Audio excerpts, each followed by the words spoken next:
Hello friends, welcome to panic Pandi horror stories. நான் உங்கள் முத்துப்பாண்டியன். இன்னைக்கு வீடியோவில் ஒரு பிரபலமான நீர்வீழ்ச்சியில் இருக்க ஏரி கரையில் நள்ளிரவு நேரத்தில் ஒரு ஆன்மாவோட அழுகுரல் கேட்டுக்கிட்டே இருக்கு. அந்த ஆன்மா யாரையோ பழி வாங்கறதுக்காக அந்த ஏரிக்கரையிலே காத்து கிடக்கு. அந்த சூழ்நிலையில தான் நாமக்கல் மாவட்டத்தை சேர்ந்த 5 இளைஞர்கள் அவங்களோட விடுமுறை நாட்களை சந்தோஷமா கழிக்கிறதுக்காக அந்த நீர்வீழ்ச்சிக்கு போயிருக்காங்க. அப்படி அங்க போனவங்க அந்த நீர்வீழ்ச்சியில எல்லாரும் குளிச்சிருக்காங்க. அதுல ஒரு இளைஞரை மட்டும் நீருக்கு அடியிலிருந்து ஏதோ ஒரு உருவம் அவர் காலை பிடிச்சு இழுத்துருக்கு. அப்படி காலை பிடிச்சு இழுத்த அந்த உருவம் ஏரிக்கு அடியில வச்சு அவரை கொன்றுது. அப்படி அந்த உருவம் எதுக்காக அவரை கொன்னுச்சுங்கிற அதிபயங்கர அமானுஷ்ய திகில் உண்மை சம்பவத்தை கொஞ்சம் கூட திருளையும் குறையாம அப்படியே இந்த வீடியோல பார்க்க போறோம். இந்த சம்பவத்தை தனியா உட்காந்து படிக்கும்போது எனக்கே பயங்கர கூஸ் பம்ப்ஸா இருந்துச்சு. எனக்கு ஏற்பட்ட அனுபவத்தை உங்களுக்கும் இந்த வீடியோல அப்படியே ஷேர் பண்ணியிருக்கேன். ஸோ இந்த வீடியோவோட எண்டில் மிகப்பெரிய ட்விஸ்ட் ஒன்று காத்துக்கிட்டு இருக்கு. அதனால இந்த வீடியோவை ஸ்கிப் பண்ணாம ஃபுல்லா பாருங்க. அந்த அளவுக்கு இந்த வீடியோ பயங்கர டெரிஃபையிங்கா இருக்கும்.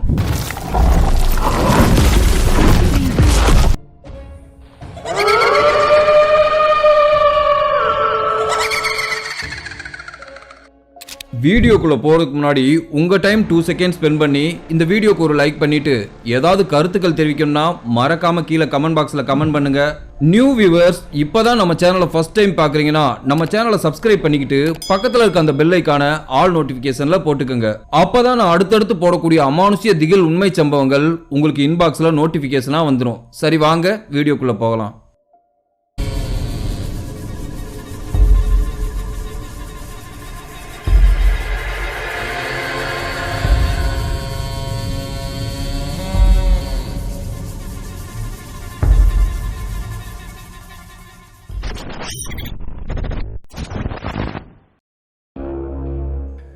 இந்த அமானுஷ்ய சம்பவம் நான் இன்ட்ரோல சொன்னது மாதிரி 1997 வருடம் நாமக்கல் மாவட்டத்தை சேர்ந்த கார்த்திக்ங்கிற நம்ம சேனலோட சப்ஸ்கிரைபருக்கு தான் நடந்திருக்கு. அவர் தான் இந்த சம்பவத்தை நமக்கு ஷேர் பண்ணி இருக்காரு. இந்த கார்த்திக்கு 4 நண்பர்கள் இருந்திருக்காங்க. இந்த 5 நண்பர்களும் மெக்கானிக்கல் இன்ஜினியரிங் படிச்ச பட்டதாரிகள். அவங்க யார் யாருன்னு பார்த்தோம்னா செந்தில், ரமேஷ், பிரகாஷ், விக்கின்னு இந்த 5 நண்பர்களும் ஸ்கூல் போற காலத்துல இருந்தே நண்பர்களா இருந்திருக்காங்க. அப்படி அவங்க டிகிரி எல்லாம் முடிச்சதுக்கு பிறகு ஆளுக்கு ஒரு ஜாபுக்கு போயிட்டு இருந்திருக்காங்க. அப்படி வேலைக்கு போய்கிட்டு இருந்த பொழுதும் இவங்களோட நட்பு தொடர்ந்துகிட்டு தான் இருந்திருக்கு. இந்த சம்பவம் நடக்கும்போது இவங்க 5 பேருக்கும் திருமணம் ஆகாம தான் இருந்திருக்கு. இவங்களோட குரூப்ல பிரகாஷ்ன்ற நபர் மட்டும் வசதியான குடும்பத்தை சேர்ந்தவர். அதனால பிரகாஷ் டிகிரி முடிச்சதுக்கு பிறகும் கூட அவரோட அப்பா வருமானத்துல தான் ஜாலியா வாழ்ந்துட்டு வந்திருக்காரு. இந்த பிரகாஷோட ரொட்டீன் ஒர்க் என்னன்னு பார்த்தோம்னா ஃப்ரெண்ட்ஸுகளோட சேர்ந்து ஜாலியா சினிமாவுக்கு போறது, ஈவினிங் டைம்ல ட்ரிங்க்ஸ் பண்றது, ஸ்மோக் பண்றதுன்னு எந்த நேரமும் டைமை ரொம்ப ஜாலியா ஸ்பெண்ட் பண்ணுவாரு. ஆனா மத்த 4 பேரும் கஷ்டப்படுற குடும்பத்தை சேர்ந்தவங்க. அவங்க குடும்பத்துல இருக்கவங்க இவங்களை கஷ்டப்பட்டு படிக்க வச்சுதான் இவங்க டிகிரியை கம்ப்ளீட் பண்ணியிருக்காங்க. அதனால இந்த 4 பேரும் ஆளுக்கு ஒரு ஜாபுக்கு போயிட்டு இருந்திருக்காங்க. ஆனா வீக் எண்ட்ல இந்த 5 நண்பர்களும் ஒன்னா சேர்ந்து ஜாலியா டைம் ஸ்பெண்ட் பண்ணுவாங்க. இந்த பிரகாஷோட வீட்டுல 2 கார்கள் இருந்திருக்கு. ஒன்னு மாருதி 800 காரும் ஹோண்டா சிட்டி காரும் இருந்திருக்கு. பிரகாஷோட அப்பா மாருதி 800 அவர் யூஸுக்கு வச்சுக்கிட்டு ஹோண்டா சிட்டிய பிரகாஷுக்கு கொடுத்திருக்காரு. அந்த காரை எடுத்துக்கிட்டு தான் பிரகாஷ் எப்பவுமே ஊர் சுத்துவாரு. அப்படித்தான் ஒரு நாள் பிரகாஷுக்கு பர்த்டே வந்திருக்கு. அந்த பர்த்டே பார்ட்டியை செலிப்ரேட் பண்றதுக்காக பிரகாஷ் அவங்கள ஏசி பாருக்கு கூட்டிட்டு போயிருக்காரு. அப்படி அந்த ஏசி பாருக்குள்ள போனதும் நண்பர்கள் கிட்ட என்ன வேணும்னாலும் கூச்சப்படாம வாங்கி சாப்பிடுங்கடான்னு சொல்லியிருக்காரு. நண்பர்களும் அந்த மெனு கார்டுல இருக்க ஐட்டங்களை ஆர்டர் பண்ணி அந்த பர்த்டே பார்ட்டியை ரொம்பவே சந்தோஷமா செலிப்ரேட் பண்ணியிருக்காங்க.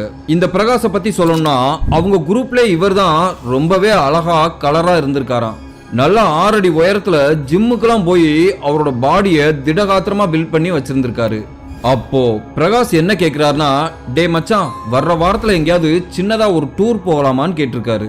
உடனே ரமேஷ், சூப்பர் ஐடியா மச்சான், எங்க போகலாம்? ஊட்டி, கொடைக்கானல் இந்த மாதிரி எங்கேயாவது ஹில் ஸ்டேஷனுக்கு போலாமான்னு கேட்டிருக்காரு.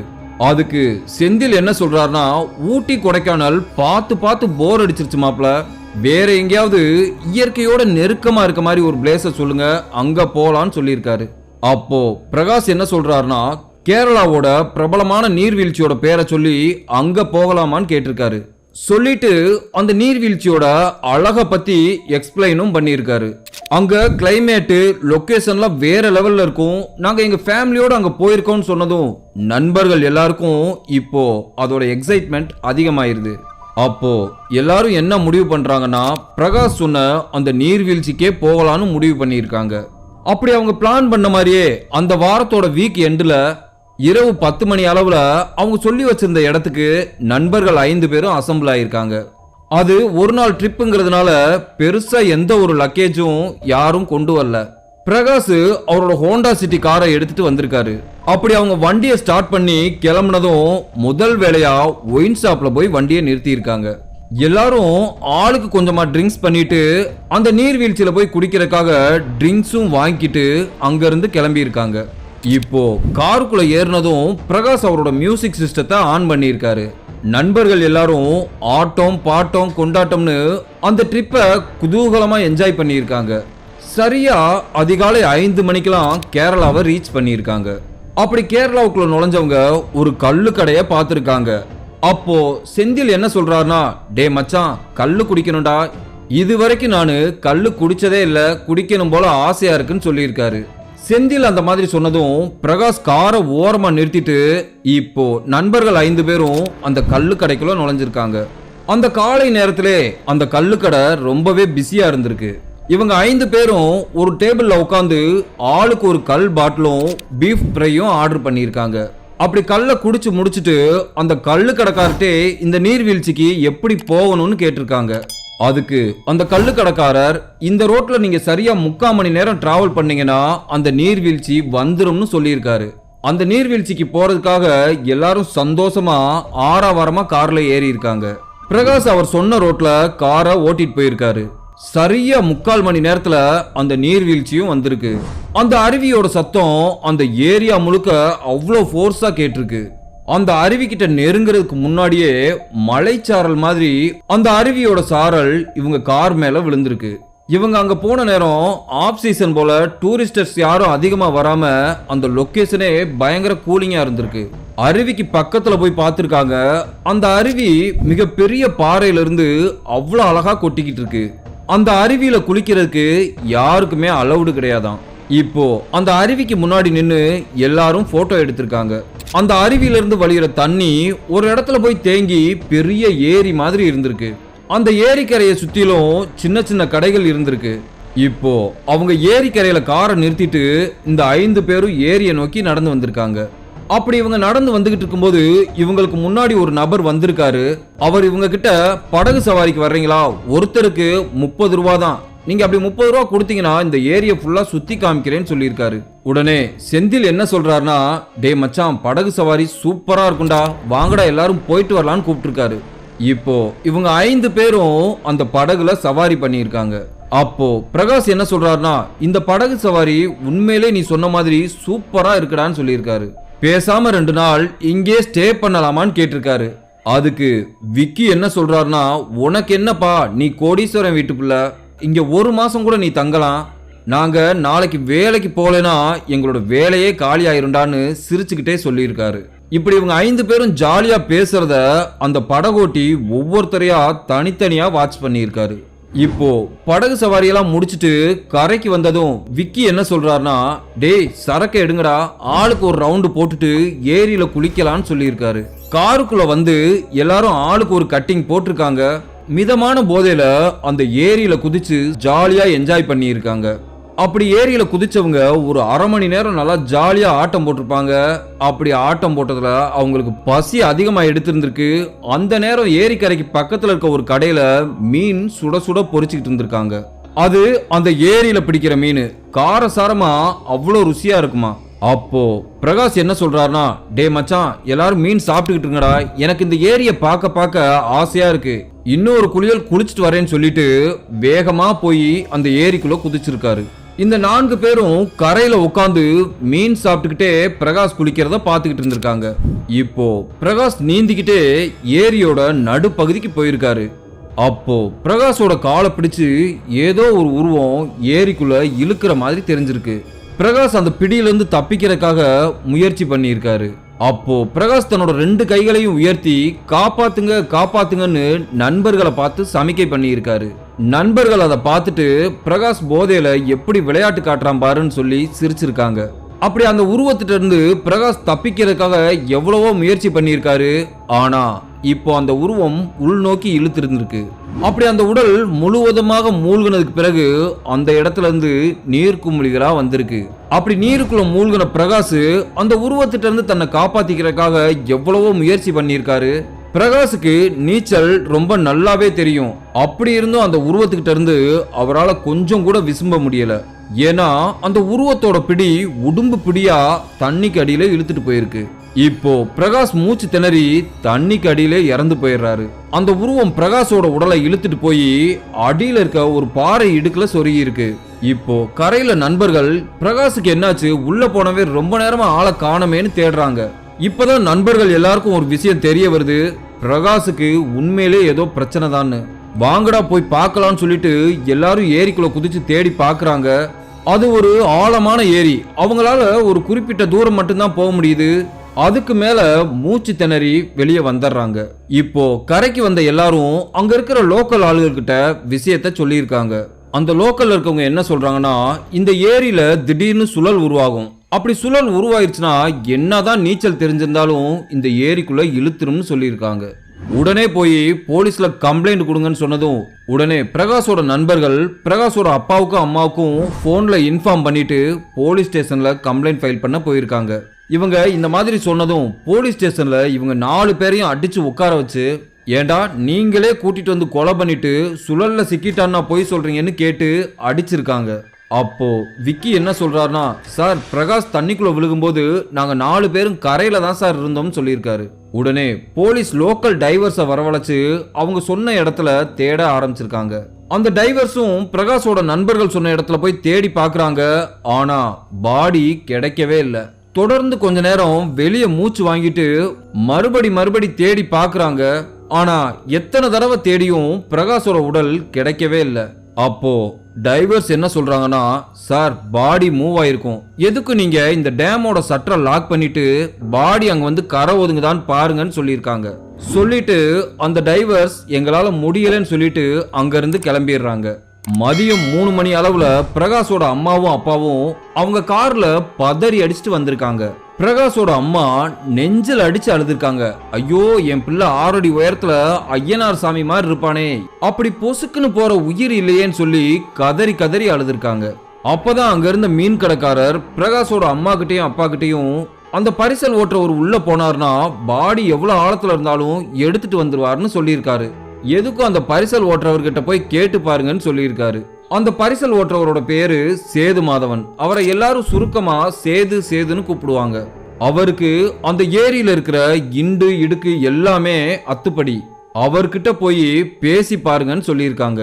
இந்த சேது தான் காலையில இவங்க எல்லாரையும் படகுல போய் சுத்தி காமிச்சவரு. இப்போ சேது கிட்ட போய் பிரகாஷோட அம்மாவும் அப்பாவும், தம்பி எப்படியாவது பெரிய மனசு பண்ணி என்னோட மகனோட உடம்ப மீட்டு கொடுங்கன்னு கதறி அழுதுருக்காங்க. அப்போ சேது என்ன சொல்றாருன்னா, லோக்கல் டைவர்ஸே உள்ள போய் பாடியை எடுக்க முடியலன்ட்டு வந்துட்டாங்கம்மா, இது ரொம்ப ரிஸ்க்குமான்னு சொல்லியிருக்காரு. அப்போ பிரகாஷோட அப்பா, பணம் எவ்வளவு நாள் தர்றோம், எங்களோட மகனோட உடலை எடுத்துட்டு வாப்பான்னு கெஞ்சியிருக்காரு. அப்போ சேது என்ன சொல்றாருன்னா, சரி உங்களுக்காக என்னோட உயிரை கூட பணைய வச்சு பாடியை எடுத்துட்டு வரேன்னு சொல்லிட்டு அந்த ஏரிக்குள்ள குதிச்சிருக்காரு. அப்படி தண்ணிக்குள்ள குதிச்சவரு ஒரு 10 நிமிஷமா தண்ணிக்குள்ள இருந்துட்டு வெளியே வந்திருக்காரு. அப்படி வெளியே வந்தவரு உள்ளுக்குள்ள பாடி இல்லைன்னு சொல்லியிருக்காரு. மறுபடி கொஞ்ச நேரம் மூச்சு வாங்கிட்டு இப்போ மூழ்கி இருக்காரு. அப்படி உள்ள போனவரு என்ன பார்த்தார்னா, பிரகாஷோட உடல் ஒரு பாறை இடுக்குல சொருகி நிக்கிறத பார்த்திருக்காரு. பிரகாஷோட கழுத்துல 3 பவுன் தங்க சங்கிலியும் இருந்திருக்கு. அதை பார்த்த சேது வேகமா அந்த செயினை கழட்டி அங்க இருக்கிற பாறை குழிக்குள்ள பத்திரமா போட்டு வச்சிருக்காரு. இப்போ வெளியே வந்த சேது பாடி எங்கேயுமே கிடைக்கலன்னு மறுபடி சொல்லியிருக்காரு. பிரகாஷோட அப்பா, தம்பி எனக்காக இன்னொரு தடவை தேடிப்பாரு, உனக்கு நான் 50,000 ரூபா கூட பணம் தர்றேன், எப்படியாவது என்னோட மகனோட உடலை எடுத்துட்டு வந்திருப்பான்னு கெஞ்சி இருக்காரு. இப்போ சேது மறுபடி நீர்ல மூழ்கி இருக்காரு. ஒரு அரை மணி நேர தேடலுக்கு பிறகு பிரகாஷோட தலைமுடியை பிடிச்சு இழுத்துட்டு வந்திருக்காரு. பாடி தண்ணியில உப்பி போய் மிக பெரிய தோற்றத்துல இருந்திருக்கு. பிரகாஷோட உடலை பார்த்ததும் நண்பர்களும் பெற்றோர்களும் கதறி அழுதுருக்காங்க. இப்போ பிரகாஷோட அப்பா பிரகாஷோட உடலை பார்த்ததும் அந்த சேதுவுக்கு 50,000 ரூபாய் பணத்தை அங்கனக்குள்ளே கொடுத்திருக்காரு. சேது அந்த பணத்தை சந்தோஷமா வாங்கிக்கிட்டு அங்க இருந்து கிளம்பிடுறாரு. பிரகாஷோட அம்மாவும் அப்பாவும் இது இயற்கை மரணம் தான் அங்க ஸ்டேஷன்ல எழுதி கொடுத்துட்டு பாடியை வாங்கிக்கிட்டு கார்ல அவங்க ஊருக்கு கிளம்பி இருக்காங்க. அந்த நண்பர்கள் 4 பேரும் பிரகாஷோட காரை எடுத்துக்கிட்டு அதுல வீட்டுக்கு வந்து சேர்ந்திருக்காங்க. பிரகாஷோட வீட்டுக்கு வந்த அவங்க பிரகாஷோட ஈமச்சடங்கெல்லாம் முடிச்சிட்டு எல்லாரும் கிளம்பி போயிடுறாங்க. அந்த பணத்தை வாங்கிட்டு போன சேது வீட்டுக்கு போய் அவர் மனைவி கிட்ட அந்த மஞ்ச பையில இருந்த 50,000 ரூபாய் பணத்தை காமிச்சிருக்காரு. சேதுவோட மனைவி அந்த பணத்தை பார்த்து வாய பொளந்திருக்காங்க. இம்புட்டு பணம் ஏதியான்னு கேட்டிருக்காங்க. அதுக்கு சேது, பாத்தியா, என்னால என்னமோ சம்பாதிக்கவே முடியாதுன்னு சொன்ன, கடைசி வரைக்கும் நம்ம இப்படித்தான் 5க்கும் 10க்கும் கஷ்டப்படணுமான்னு கேட்டுக்கிட்டே இருப்பேல, எவ்வளவு சம்பாரிச்சிருக்கேன் பாருன்னு சொல்லியிருக்காரு. அதுக்கு அவரோட மனைவி, அப்படி என்ன வேலை செஞ்ச இவ்வளோ பணம் கொடுத்துருக்காங்கன்னு கேட்டிருக்காங்க. அதுக்கு சேது என்ன சொல்றாருன்னா, ஒரு பணக்கார வீட்டு பையன் ஏரிக்குள்ள விழுந்து இறந்து போயிட்டான். அவனோட பாடியை யாராலையும் எடுக்க முடியல. நான் தான் உள்ள இறங்கி கஷ்டப்பட்டு எடுத்தேன். அதுக்கு தான் இந்த பணத்தை எனக்கு சன்மானமா கொடுத்துருக்காங்கன்னு சொல்லியிருக்காரு. இந்த பணத்தை பெட்டியில வச்சு பத்திரமா பூட்டுன்னு சொல்லி கொடுத்துருக்காரு. அதுல இருந்து ஒரு 200 ரூபாயை எடுத்துக்கிட்டு சாராய கடைக்கு போய் சாராயம் குடிச்சிட்டு வந்திருக்காரு. அப்படி வீட்டுக்கு வந்தவரு மனைவியோட சேர்ந்து சாப்பிட்டுட்டு நான் போய் வெளியில கைத்து கட்டில காத்தோட்டமா தூங்குறேன்னு சொல்லிட்டு வெளியே கைத்து கட்டில வந்து படுத்திருக்காரு. அவரோட நினைவு பூரா அந்த தண்ணிக்குள்ள வச்ச அந்த தங்க செயின் மேலே ஓடிக்கிட்டு இருந்திருக்கு. இப்போ நேரம் 10 மணி இருக்கும். வீட்டுக்குள்ள அவரோட மனைவி நல்லா அசந்து தூங்குறது தெரிஞ்சிருக்கு. இப்போ சேது தலைக்கு மாற்ற ஹெட்லைட்டு சில உபகரணங்களை எல்லாம் எடுத்துக்கிட்டு நேரா ஏரிக்கரைக்கு வந்திருக்காரு. ஏரிக்கரையில நின்னு சுத்தி முத்தியும் தேடி பார்த்திருக்காரு. யாருமே இருக்கிற மாதிரி தெரியல. அந்த நேரத்துல தண்ணிக்கு நடுவுல இருந்து நீர்க்குமிழியா வந்திருக்கு. அப்படி அவர் அந்த நீர்க்குமிழிகளை பார்த்துக்கிட்டு இருக்கும் போதே அந்த ஏரிக்கரையில ஏதோ ஒரு அழுகுரல் கேட்டிருக்கு. அந்த குரலை கேட்கறதுக்கே ரொம்பவே நாராசமா இருந்திருக்கு. அது ஒரு மரண ஓலம் மாதிரி கேட்டிருக்கு. அந்த குரலை ஆச்சரியமா கேட்ட சேது அந்த குரல் வந்த திசையை நோக்கி பார்த்திருக்காரு. அப்போ சேது திடீர்னு ஒரு விஷயத்த நோட் பண்ணி இருக்காரு. ஏரிக்கு நடுவுல இருக்க பாறையில ஏதோ ஒரு உருவம் கருப்பா உட்கார்ந்துருக்க மாதிரி தெரிஞ்சிருக்கு. அந்த உருவம் சேதுவையே பார்த்து அழுகிற மாதிரி தெரிஞ்சிருக்கு. அதை பார்த்த சேது கண்ணை நல்லா கசக்கிக்கிட்டு உத்து உத்து பாக்குறாரு. அது ஒரு ஆண் உருவம். சேதுவுக்கு அந்த உருவத்தை பார்த்ததும் திக்குன்னு இருந்திருக்கு. இப்போ அந்த உருவம் கண்ணுக்கே தெரியாத அளவுக்கு காத்தோட காத்தா புகை மாதிரி மறைஞ்சிருக்கு. சேது என்ன நினைச்சார்னா, சரக்கு இன்னைக்கு கொஞ்சம் கூடுதலா அடிச்சனால நம்ம கண்ணுக்கு இந்த மாதிரி தெரியுதோன்னு யோசிச்சிருக்காரு. மனசுல தைரியத்தை வரவழைச்சிக்கிட்டு அந்த ஏரிக்குள்ள குதிச்சிருக்காரு. அப்படி குதிச்சவரு நீந்திக்கிட்டே போய் பிரகாஷ் எந்த இடத்துல விழுந்தாரோ அந்த இடத்துல போய் அவர் தலையில மாட்டியிருந்த ஹெட்லைட்டை ஆன் பண்ணிட்டு முங்கு நீச்சல்ல உள்ள போயிருக்காரு. சரியா ஒரு 30 அடி உள்ள போனதுக்கு பிறகு இவரு செயினை வச்ச அந்த பாறை குழிகளுக்குள்ள கைய விட்டு தேடி இருக்காரு. ஆனா அவர் வச்ச இடத்துல அந்த செயினை காணோம். நல்லா ஆழமா கைய விட்டு தேடி தேடி பாக்குறாரு. சேதுவோட கைய யாரோ கப்புன்னு பிடிச்ச மாதிரி தெரிஞ்சிருக்கு. இப்போ சேதுக்கு ஒரு விஷயம் புரியுது. அது நண்டோ மீனோ கிடையாது, யாரோ ஒரு மனித கைதான் பிடிச்ச மாதிரி தெரிஞ்சிருக்கு.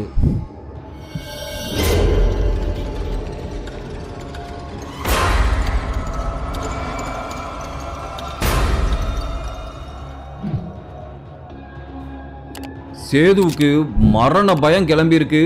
உடனே தன்னோட கைய உதறிக்கிட்டு வெளியே வர்றதுக்கு முயற்சி பண்றாரு. ஆனா அந்த உருவம் அவர் கைய இரும்பு பிடியா பிடிச்சிருந்திருக்கு. இப்போ சேது தன்னோட முழு பலத்தையும் திரட்டி கால்களை பாறையில உதைச்சு கைய உருகி இருக்காரு. சேது தப்பிச்சா போதும்ட்டு வேகமா நீச்சல் அடிச்சு கரைக்கு வந்திருக்காரு. அப்படி வெளியே வந்தவருக்கு பதட்டமும் நடுக்கமும் கொஞ்சம் கூட குறையல. எது நம்மளோட கைய பிடிச்சு இழுத்திருக்கும்னு யோசனையோட ஓட்டமும் நடைமா வீட்டுக்கு வந்திருக்காரு. அப்படி வீட்டுக்கு வந்தவரு தலைய தோட்டிட்டு ட்ரெஸ் எல்லாம் மாத்திட்டு அவரோட கைத்து கட்டுல உட்காந்து பீடி ஒன்ன பத்த வச்சிருக்காரு. நம்மளோட கைய எது வந்து பிடிச்சிருக்கோம், அந்த செயினை எப்படி எடுக்கலாம்னு ஆழ்ந்த யோசனையோட இருந்திருக்காரு. சரி, நாளை காலையில பொழுது விடியட்டும், இனிமே நைட் நேரத்துல போய் அதை எடுக்க முயற்சி செய்ய வேணாம், பகல்ல போய் எடுக்கிறதுக்கு முயற்சி செய்யலாம்னு சொல்லிட்டு அந்த கட்டில படுத்து தூங்கி இருக்காரு. அப்படி சேது கட்டில படுத்ததுக்கு அப்புறம் கட்டில இருந்து தண்ணி சொட்டு சொட்டா வடிகிற மாதிரி சத்தம் கேட்டிருக்கு. அந்த சத்தத்தை கேட்டு பதறி போன சேது இந்த சத்தம் எங்க இருந்து வருதுன்னு சொல்லி கட்டிலுக்கு அடியில குனிஞ்சு பார்த்திருக்காரு. இப்போ அவர் படுத்திருந்த கட்டிலுக்கு அடியில இருந்து தான் தண்ணி சொட்டு சொட்டா வடிஞ்சுகிட்டு இருக்கு. இது எப்படி சாத்தியம்னு ஆச்சரியத்தோட பார்த்துக்கிட்டு இருக்காரு. அந்த நேரத்துல ஈரத்துல ஊறி போனது மாதிரி ஒரு கை அவரோட தோள் பட்டைய பிடிச்சிருக்கு. இப்போ சேதுவுக்கு ஏதோ ஐஸ் கட்டியை கொண்டு வந்து அவர் தோல்ல வச்சது மாதிரி பயங்கர குளிர்ச்சியா இருந்திருக்கு. சடார்னு திரும்பி பார்த்திருக்காரு. பிரகாஷோட முகம் தண்ணியில ஊறி போன மாதிரி இவரையே முறைச்சு பாக்குற மாதிரி தெரிஞ்சிருக்கு. அத பார்த்த சேதுவுக்கு அள்ளு விட்டுருது. பதறி போய் பாய்தளவாணியெல்லாம் தூக்கிக்கிட்டு வீட்டுக்குள்ள ஓடிடுறாரு. அப்படி அவர் பதறிக்கிட்டே வீட்டுக்குள்ள வந்ததும் அவரோட மனைவி முழிச்சிடுறாங்க. ஏயா என்னாச்சு, ஏன் ஏதாவது பிரச்சனையா, ஏன் ஒரு மாதிரி படபடன்னு இருக்கான்னு கேட்டிருக்காங்க.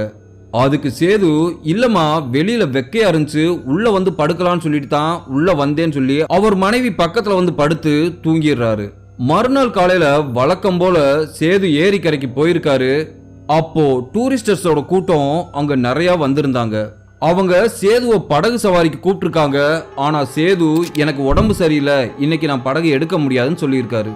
அந்த கரையிலே உட்காந்து பீடி ஒன்ன பத்த வச்சுக்கிட்டு யோசனையிலே இருந்திருக்காரு.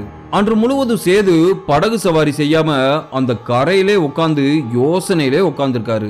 அன்று சாயங்காலம் 5 மணி அளவுல டூரிஸ்டர்ஸ் எல்லாரும் போனதுக்கு அப்புறம் அந்த ஏரியாவே வெறிச்சோடி இருந்திருக்கு.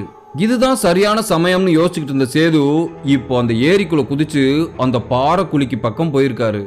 அந்த நேரத்துல அந்த பாறை குழிகள்லாம் ஓரளவுக்கு வெளிச்சமா தெரிஞ்சிருக்கு. ஒவ்வொரு குழியா கைய விட்டு தேடி பார்த்துக்கிட்டு இருந்திருக்காரு. அந்த நேரத்துல அவருக்கு பின்னாடி யாரோ நெருக்கமா நிக்கிற மாதிரி தெரிஞ்சிருக்கு. அப்போ சேதுவுக்கு ஒரு விஷயம் புரிஞ்சிருக்கு. நமக்கு பின்னாடி யாரோ நிக்கிறாங்கன்றது தெரிஞ்சுக்கிட்டு மெதுவா திரும்பி பார்த்திருக்காரு. பிரகாஷோட ஆன்மா சேதுவை கோபத்தோட முறைச்சு பார்த்துக்கிட்டு இருக்க மாதிரி தெரிஞ்சிருக்கு.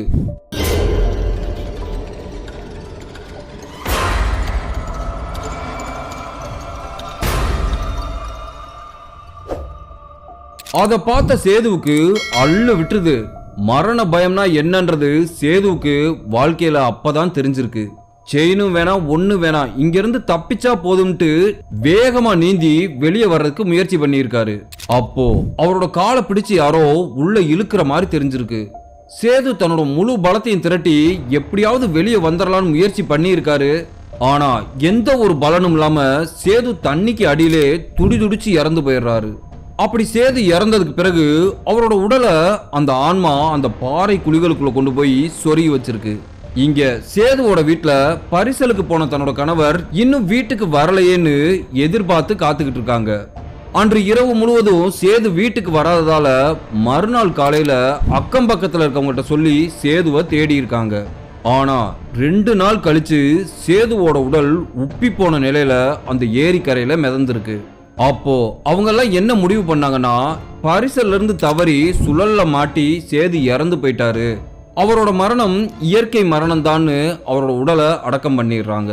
இங்க நாமக்கல்ல ஒரு இரவு நேரத்துல அந்த 4 நண்பர்களும் ஒன்னா சேர்ந்து அவங்க ரெகுலரா மீட் பண்ற அந்த கிரிக்கெட் கிரவுண்ட்ல உட்காந்து பேசிக்கிட்டு இருக்காங்க. அப்போ கார்த்திக் என்ன சொல்றாருன்னா, பிரகாஷ் இறந்தது நமக்கெல்லாம் ஒரு பெரிய இழப்புடான்னு சொல்லியிருக்காரு. அவனோட பிரிவை நம்மளால ஏத்துக்க முடியலன்னு பேசியிருக்காரு. அப்படி பேசிக்கிட்டு இருக்கும் போதே கார்த்திக் பிரகாஷை நினைச்சு அழுதுருக்காரு. அப்போ எல்லாரும் கார்த்திக்கு ஆறுதல் சொல்லியிருக்காங்க. இந்த கார்த்திக்கால பிரகாஷோட இழப்பை ஏத்துக்கவே முடியல. ஏன்னா பிரகாஷ் உயிரோட இருக்கும்போது இந்த கார்த்திக் கூட தான் ரொம்பவே க்ளோஸா இருப்பாராம். அப்படி அவங்க கொஞ்ச நேரம் உட்காந்து பேசிக்கிட்டு இருந்ததும் விக்கி என்ன சொல்றாருன்னா, டே மச்சான் எல்லாரும் கிளம்பலாம், ரொம்ப லேட் ஆயிடுச்சான்னு சொல்லியிருக்காரு. அப்போ கார்த்திக் என்ன சொல்றாருன்னா, எனக்கு மனசு சரியில்லடா, நீங்க எல்லாம் கிளம்புங்க, நான் கொஞ்ச நேரம் தனியா உட்கார்ந்து இருந்துட்டு வரேன்னு சொல்லியிருக்காரு. எனக்கு பிரகாஷோட ஞாபகமாவே இருக்கு, நான் கொஞ்ச நேரம் உட்கார்ந்து இருந்துட்டு வரேன், நீங்க கிளம்புங்கடான்னு சொல்லியிருக்காரு. இப்போ மற்ற 3 நண்பர்களும் அவங்களோட பைக்குகளை எடுத்துக்கிட்டு அந்த கிரவுண்ட்ல இருந்து கிளம்பி இருக்காங்க. கார்த்திக் மட்டும் அந்த கிரவுண்ட்ல தனியா உட்காந்து பிரகாஷவே நினைச்சுக்கிட்டு இருந்திருக்காரு.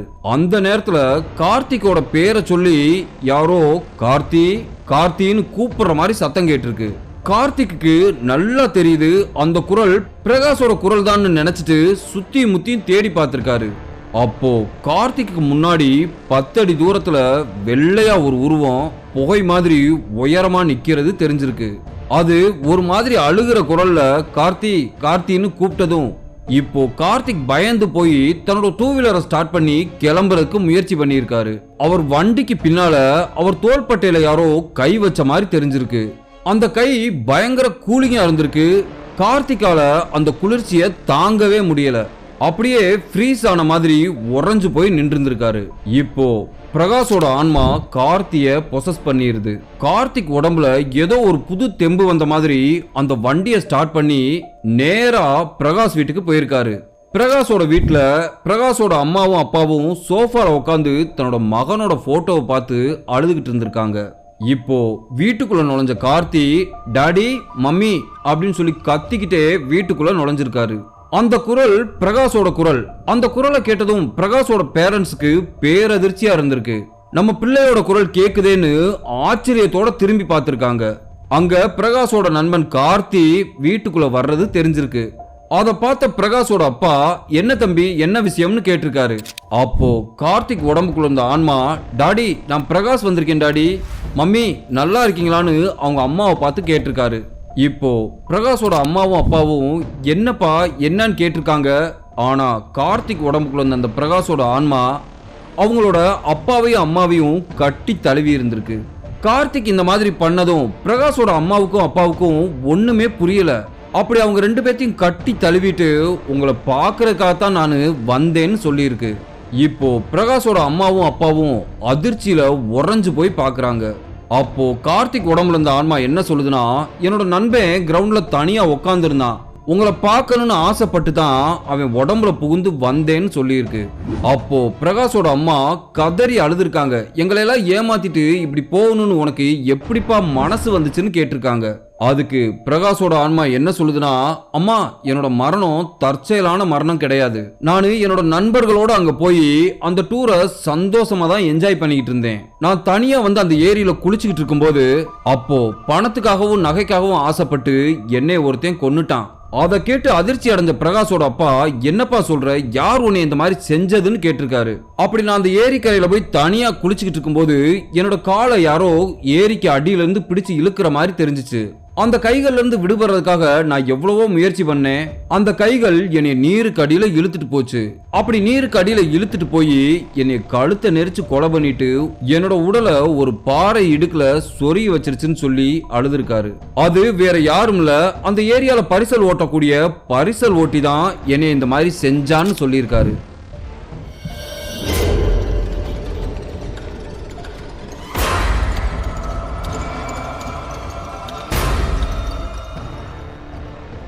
அப்படி அவன் என்னைய கொன்னு என்னோட கழுத்துல இருந்த நகையையும் எடுத்துக்கிட்டு உங்ககிட்ட என்னோட உடலை எடுத்து கொடுக்கறதுக்கு ஒரு தொகையும் வாங்கினான்ல அதே நபர் தான் சொல்லியிருக்காரு.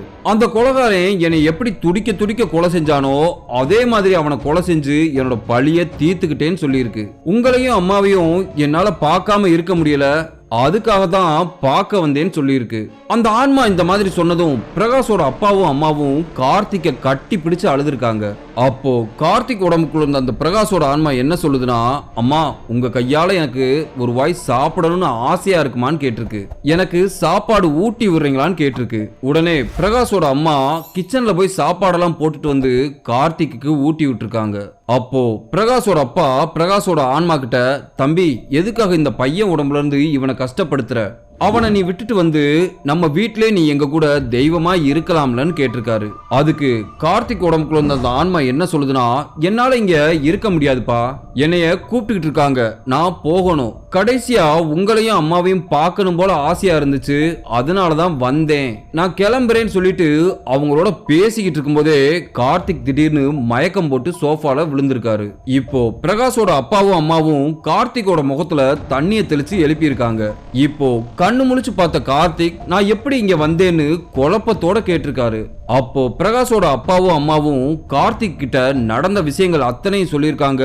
பிரகாஷோட மரணம் விபத்து இல்ல, அது கொலைதான்றதையும் தெளிவா சொல்லியிருக்காங்க. பிரகாஷோட அப்பாவும் அம்மாவும் அந்த விஷயத்தை சொன்னதும் கார்த்திக்கு அந்த விஷயம் பேரதிர்ச்சியா இருந்திருக்கு. நாங்க இத்தனை பேர் இருந்தோம், இந்த மாதிரி எங்க நண்பனை விட்டுட்டோமேன்னு அழுது புலம்பி இருக்காரு. அவருக்கு நடந்த இந்த நிகழ்வை தான் நமக்கு ஷேர் பண்ணி இருக்காரு. இந்த வீடியோ உண்மையிலே உங்களுக்கு பிடிச்சிருக்குன்னு நினைக்கிறேன். அப்படி உண்மையிலே பிடிச்சிருந்துச்சுன்னா இந்த வீடியோக்கு ஒரு லைக் பண்ணுங்க. ஏதாவது கருத்துக்கள் தெரிவிக்கணும்னா மறக்காம கீழே கமெண்ட் பாக்ஸ்ல கமெண்ட் பண்ணுங்க.